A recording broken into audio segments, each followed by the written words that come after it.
ईचागढ़ के विस्थापितों के साथ लगातार हो रही अनदेखी और प्रशासनिक अत्याचार के खिलाफ JLKM आज खुलकर सामने आ गया है। संगठन ने स्पष्ट कहा है कि चांडिल डैम से पानी का स्तर जानबूझकर ऊंचा रखा जा रहा है ताकि विस्थापित किसानों की फसलें डुबाई जा सके, जिससे उनका जीवन नरक में बदल गया है। JLKM की प्रेस विज्ञप्ति में इस मुद्दे को सरकारी अत्याचार और विस्थापितों के साथ विश्वासघात बताया गया है। संगठन का कहना है कि डैम बनने के बाद विस्थापितों को ना मुआवजा मिला, ना नौकरी, ना रहने की ठीक व्यवस्था। अब जब वे बचे हुए खेतों में खेती कर रहे हैं तो सिंचाई विभाग की मनमानी उनकी आखिरी उम्मीद भी नष्ट कर रही है। विस्थापितों ने आरोप लगाया है कि जब चाहे डैम का पानी रोक दिया जाता है और जब चाहे खोल दिया जाता है, जिससे पूरा इलाका डूब जाता है।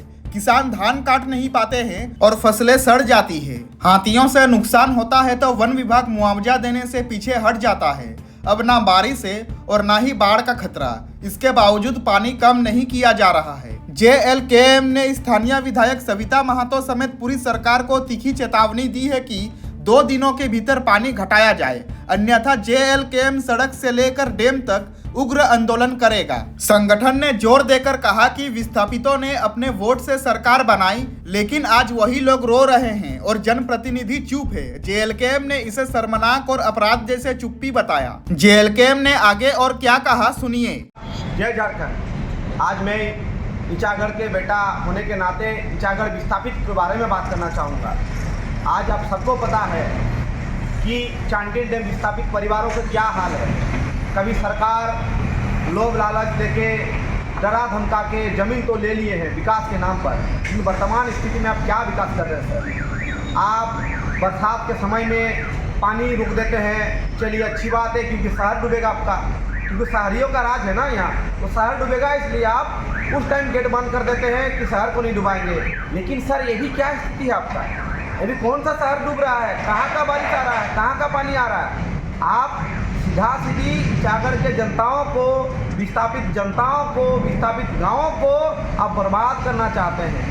बर्बाद इसलिए करना चाहते हैं क्योंकि आपको नियोजन दिया नहीं है, ना आप पुनर्वास सही से किए हैं। आप खाली पुनर्वास के नाम पर जमीन लिए हैं धरा के धमका के, और आज जब जो बची कुची ज़मीन है, जब उसमें खेती बाड़ी कर रहे हैं यहाँ के लोग, तब आप उसको भी डुबा दे रहे हैं। इसका क्या संदेश है? इसका सीधा संदेश है कि आप हम लोग को मारना चाहते हैं। खास करके विधायक मैडम को कहना चाहेंगे, आपका विधायक की क्षेत्र है, आप यहाँ के वोटर से जीते हैं, आज विस्थापित परिवार आपको वोट दिए हैं, लेकिन आप विधायक होके इस विस्थापित परिवारों के लेके क्या कर रहे हैं? आप सबसे बड़ा ज्वलंत मुद्दा यदि ईचागढ़ का है तो एकमात्र है यहाँ के विस्थापित। और विस्थापित के लिए क्या किए मैडम?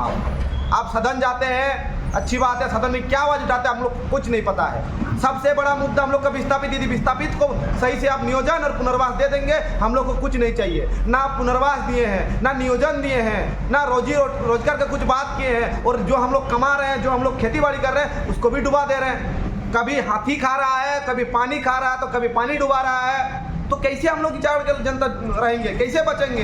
कैसे विस्थापित बचेंगे? खास करके हम ईचागढ़ मतलब विधानसभा के कुकरू प्रखंड की बात करेंगे, जो सबसे ज़्यादा प्रभावित क्षेत्र है।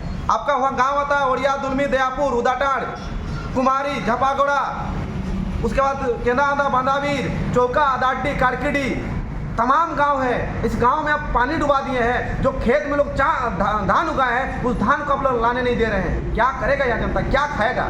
इसलिए विधायक मैडम और साथ में वर्तमान सरकार से हम यही चेतावनी देना चाहेंगे कि आप जल्द से जल्द पानी को घटाइए, पानी के स्तर को घटाइए और यहाँ के जनता को राहत दीजिए। नहीं तो मजबूर होकर पूरा JLKM टीम, पूरा केंद्रीय टीम जाके इसके लेकर मुहिम, आंदोलन का मुहिम छेड़ेंगे, और इसमें आप क्या करेंगे क्या नहीं हम लोग नहीं सुनेंगे। क्योंकि एकमात्र जीने का साधन हम लोग का धान है, और धान को यदि आप लोग डुबा देंगे क्या खाएंगे? आप ना हमको मतलब मुआवजा देते, हाथी खा देता तो ना मुआवजा देते, ना आप हमको नियोजन देते, रोजगार देते, तो क्या आपका पुनर्वास नीति क्या बोलता है? पुनर्वास नीति को पढ़िए आप है ना बनाते हैं, आपका ही सरकार बनाता है पुनर्वास नीति को। पुनर्वास नीति में यही बोलता है किसी की यदि आप पुनर्वास करेंगे, यदि दूसरा जगह शिफ्ट करेंगे, तो उससे पहले एक नीति होना चाहिए, एक नियम कानून है कि वहाँ का उसको रहने, खाने और पहनने का सुविधा करिए, उसके बाद उसको आप डुबाइए, कोई दिक्कत नहीं। लेकिन आप क्या कर रहे हैं? आप तो सीधा सीधी ना बोल रहे हैं, ना कह रहे हैं, डुबा दे रहे हैं। यदि पहले आप वार्निंग देते तो वहाँ के लोग अपना खेती से मतलब जो धान उठा के ले आते हैं। इसलिए चेतावनी देना चाहते हैं और आदर भी करना चाहते हैं और सम्मान के साथ करना चाहते हैं कि अतिशीघ्र पानी को हटाइए, नहीं तो जेल कैम्प इसमें उग्र आंदोलन करने के बाध्य होंगे। जोहार, मेरा नाम है विद्रोही विष्णु, मैं जेल कैम्प केंद्रीय प्रवक्ता युवा मोर्चा। जोहार।